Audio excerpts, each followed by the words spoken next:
I want to tell you about the dumbest financial decision I ever made. It was March 2020 and the world was shutting down. COVID was spreading and markets were crashing. And I remember sitting in my room, refreshing my portfolio every 20 minutes, watching my money disappear, down 10%, then 15% and 20%. I had my finger on sell button, not exaggerating. I was one tap away from pulling out everything. Because in my head, I was thinking, that's it.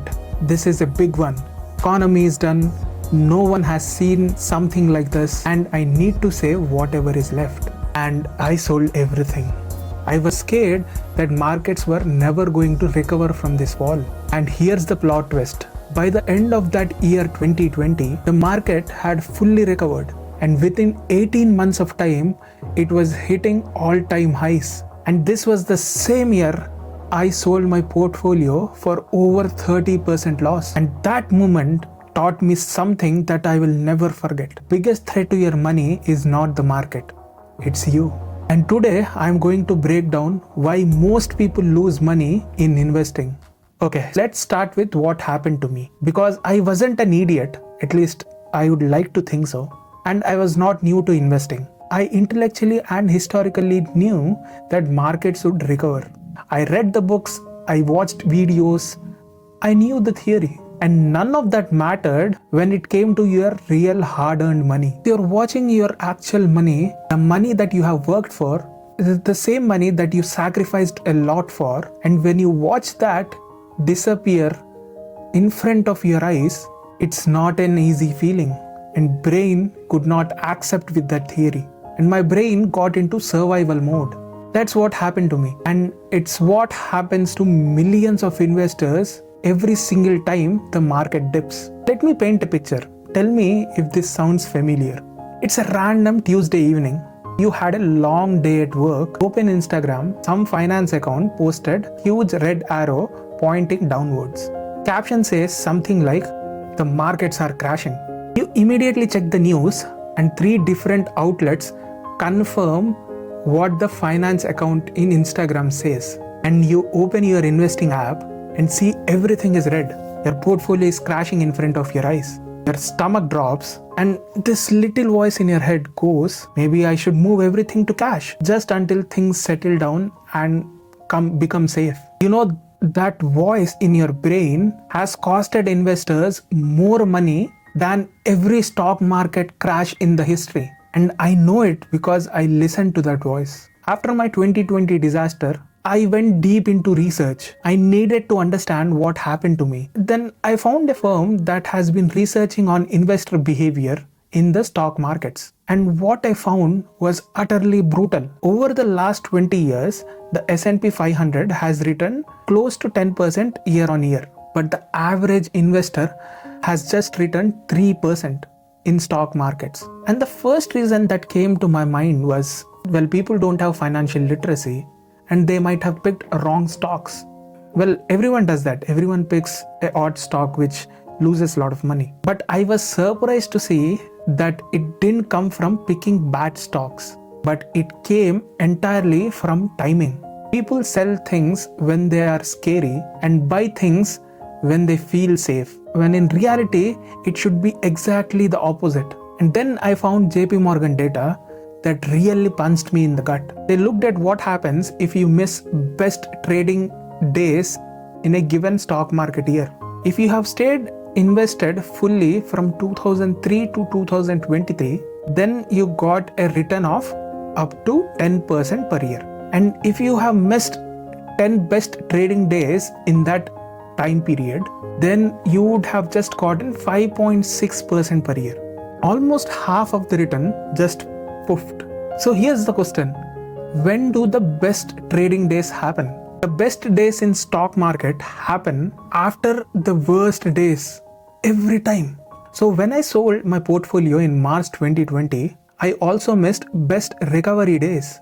Take 2020, the exact year I sold. On March 12th, the S&P 500 dropped 9.5% in a single day.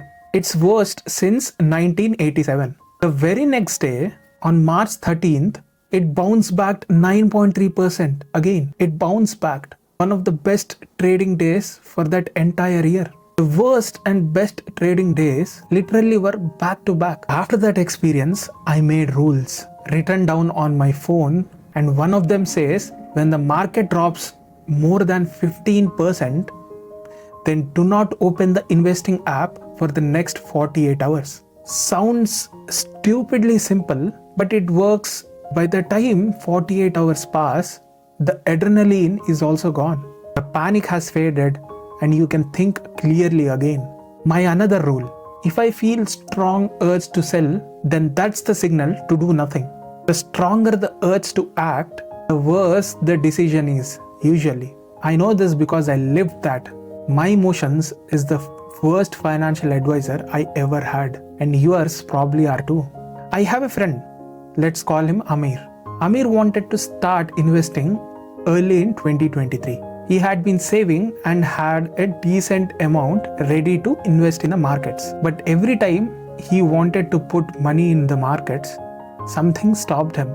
In January, he said the markets have been up too much and it will probably dip soon. In March, banking crisis in the US, Silicon Valley just collapsed.